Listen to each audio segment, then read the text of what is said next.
नमस्कार मंडळी. श्री स्वामी समर्थ. मी मंदाकिनी पाटील. माझ्या होममेड रेसिपीमध्ये तुमचं खूप खूप स्वागत.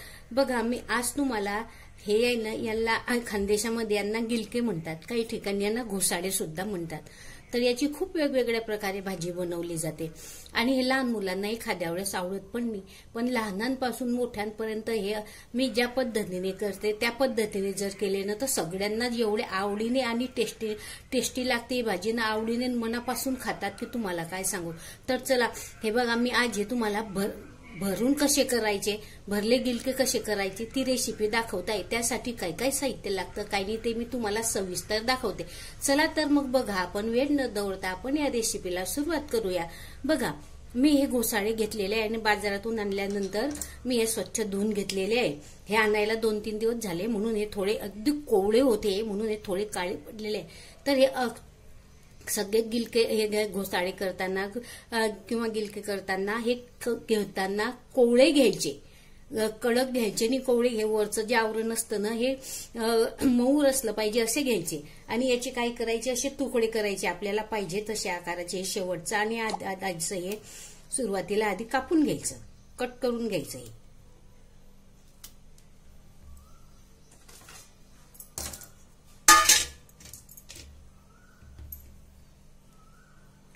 आणि हे तुमच्या घरात खाणारे लोक किती आहे त्यानुसार करायचे. आणि ही भाजी ना डब्यात द्यायला, जेंट्स मोठ्या माणसांपासून तर छोट्या मुलांपर्यंत ही डब्यात द्यायला एवढी सुंदर आहे ना ही भाजी की तुम्हाला काय सांगू. भरवा गिलक्यांची भाजी खूपच छान आणि टेस्टी लागते ही भाजी. त्यासाठी त्याचे ना असे 2-2, 2.5 इंचाचे सगळे याचे तुकडे करून घ्यायचे. असे तुकडे करून घ्यायचे. तुकडे केल्यानंतर याच्यामध्ये हा जो गर असतो ना, हा थोडा जेवढा तुम्हाला काढता येईल ना तेवढा काढायचा शक्यतो प्रयत्न करायचा.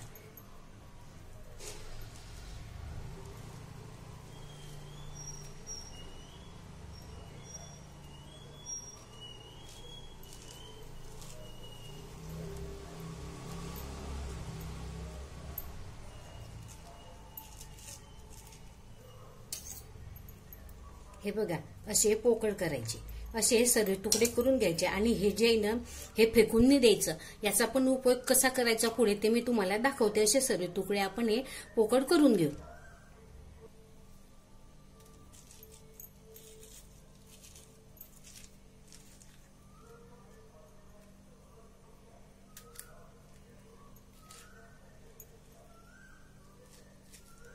असं गोल गोल फिरवलं ना की बरोबर मधून निघतं ते.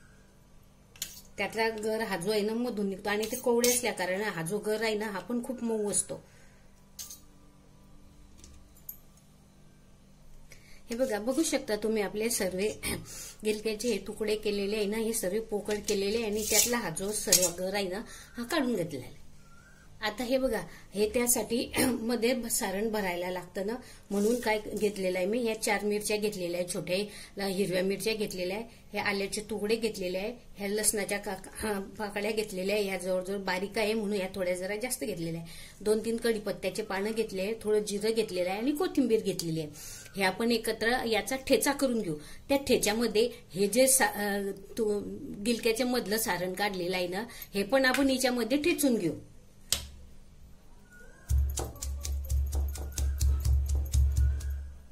तुम्ही बघू शकता आपला हा जाडसर ठेचा ठेचून झालेला आहे. त्यामध्ये हा गर काढलेला आहे, हा पण ठेचून घ्यायचा आपण थोडासा.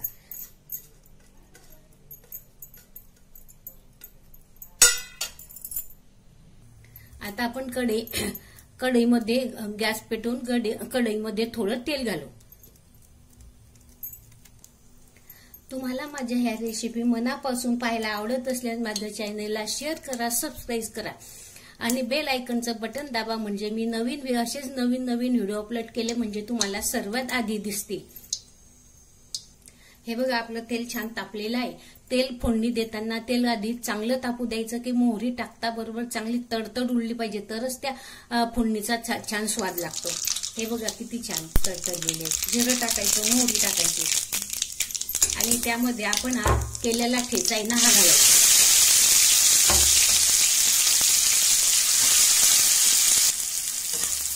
हा चांगला तेलामध्ये मस्त छान कलसवू द्यायचा.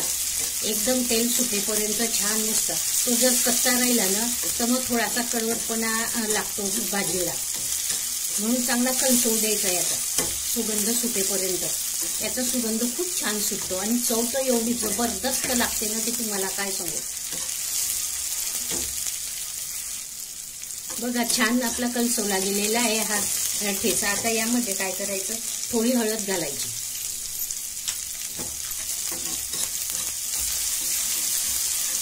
हळद घातल्यानंतर धन्याची पूड घालायची थोडी.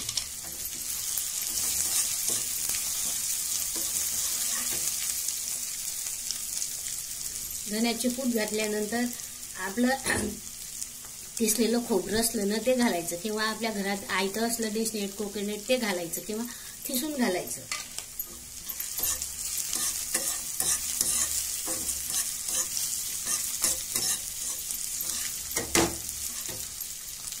थोडंसं दाण्याचं कूट घालायचं. दाण्याचं कूट थोडं जाडसर ठेवायचं आणि ते घालायचं.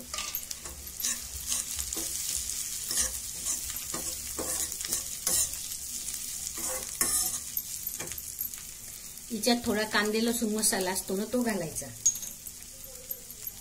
आणि शेवटी चवीपुरतं थोडं तिखट घालायचं. लक्षात ठेवायचं तिखट घालताना आपण मिरच्या पण बारीक केलेल्या आहे, त्या अंदाजानुसार तिखट घालायचं.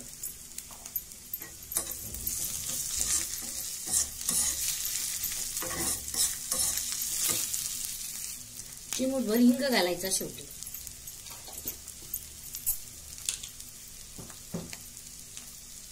हिंग शेवटी घालायचा, कारण कसं आधी जर तेलात टाकलं ना तर तो खूप जळून जातो आणि मग त्याची चव टेस्ट पण लागत नाही. म्हणून तो थोडा नंतर घातला तरी चालतो. चवीनुसार थोडं मीठ घालायचं.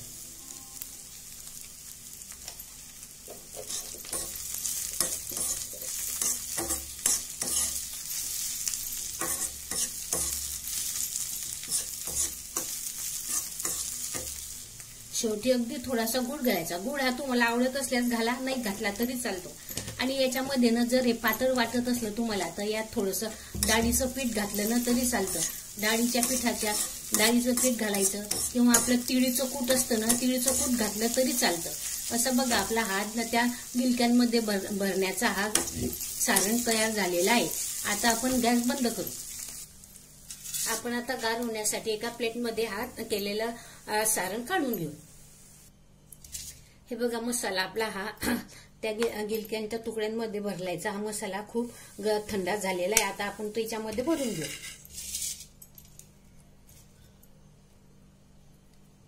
असा चांगला दाबून दाबून भरायचा तो.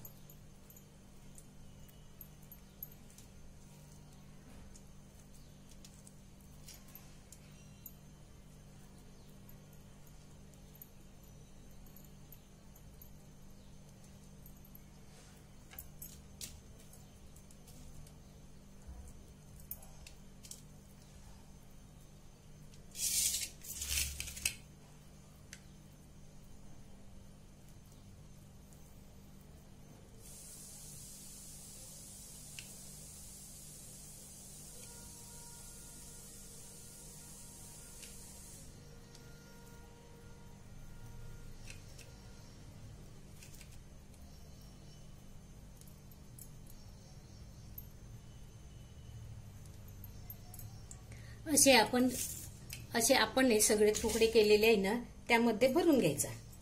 हे बघा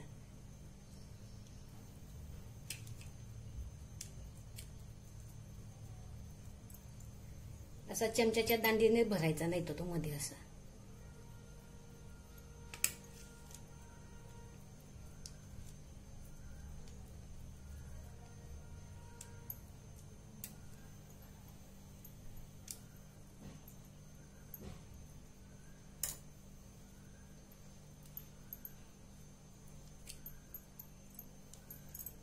असे सर्व तुकडे भरून घ्यायचे.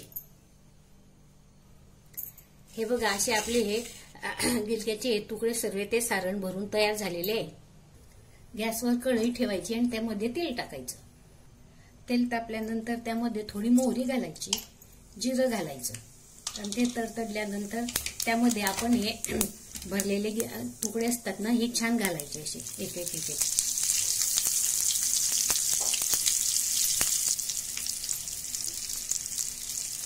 असे संपूर्ण हे तुकडे घालून द्यायचे आणि याच्यावर झाकण ठेवून द्यायचं. ही भरवा गिलक्यांची भाजी आहे ना, हे लहान मुलांच्या डब्यात, मोठ्या माणसांच्या डब्यात, नवरोबाच्या डब्यात द्यायला खूप छान लागतं आणि होताही पटकन, कारण हे कोळे असतात ना, त्यामुळे तेलाच्या वाफेवर वेळे पटकन होतात ना खूप, आणि खूप खायला टेस्टी लागतात ते. आणि हा वेगळा प्रकार दिसतो, त्यामुळे लहान मुलं पण छान आवडीने खातात त्यांना. खालून वर हलवत जायचं आणि झाकण ठेवून द्यायचं. किंवा डब्यात जरी द्यायची नसली ना, तर मग आपण वरण भात करतो ना, वरणाबरोबर किंवा कढी केलेली असते, कढी बरोबर पण खूप छान लागतात. कढी भाकरीन त्याबरोबर तोंडी लावायला हे भरले गिलके खूप छान आहे. डिश तर एवढी छान लागतं आणि पोट भरून जेवण होतं याच्याने. ही भाजी खायला बहुतेक लहान मुलं किंवा मोठ्या माणसांना एखाद्या वेळेस नाही आवडत, नाक मुरडतात, पण असे जर केले ना तर याचा मसाला खूप छान टेस्टी लागतो आणि आवडीने खातात. यातनं थोडं अगदी वरतून मीठ घालायचं, कारण आपण सारणामध्ये मीठ घातलेलं असतं ना, मग वरतून हे जे तुकडे असतात ना, यांना लागण्यासाठी अगदी थोडं मीठ घालायचं. हे बघा, तुम्ही जर सारण करताना डाळीचं पीठ घालायचं विसरले असलात तर असं वरतून घातलं ना तरी चालतं, कारण या तेलामध्ये ते बरोबर कलसवलं जातं. आवडत असल्यास घालायचं, नाही घालायचं असलं तरी चालतं. आणि असे झाल्यानंतर काय, यावर पाण्याचा अगदी नॉर्मल असा शिपका मारायचा आणि त्यावर झाकण ठेवून द्यायचं.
वरून आपलं हे सारण राहिलेलं असतं ना, ते टाकून द्यायचं.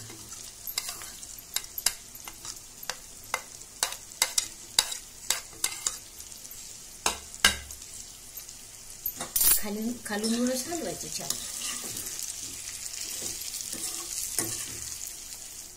हे बघा आता आपले हे गिलके छान झालेले आहे.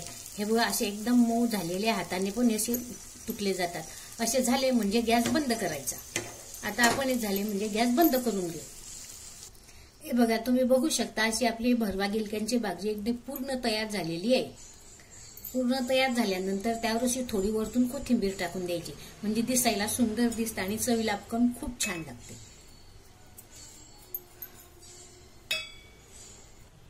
हे बघा अशी आपली भरवा गिलक्यांची भाजी तयार झालेली आणि अशी मुलांच्या डब्यामध्ये किंवा नरोबाच्या डब्यामध्ये द्यायला बघा किती छान झालेली आहे. तर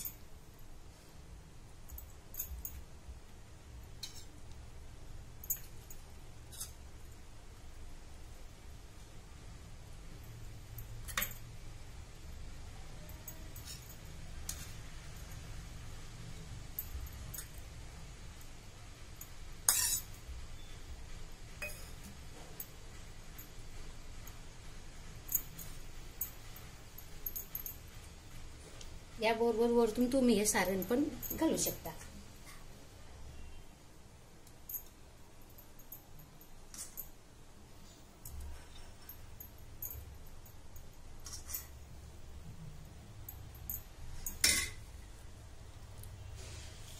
ही भाजी भाकरी चपाती बरोबर पण खूप छान लागते.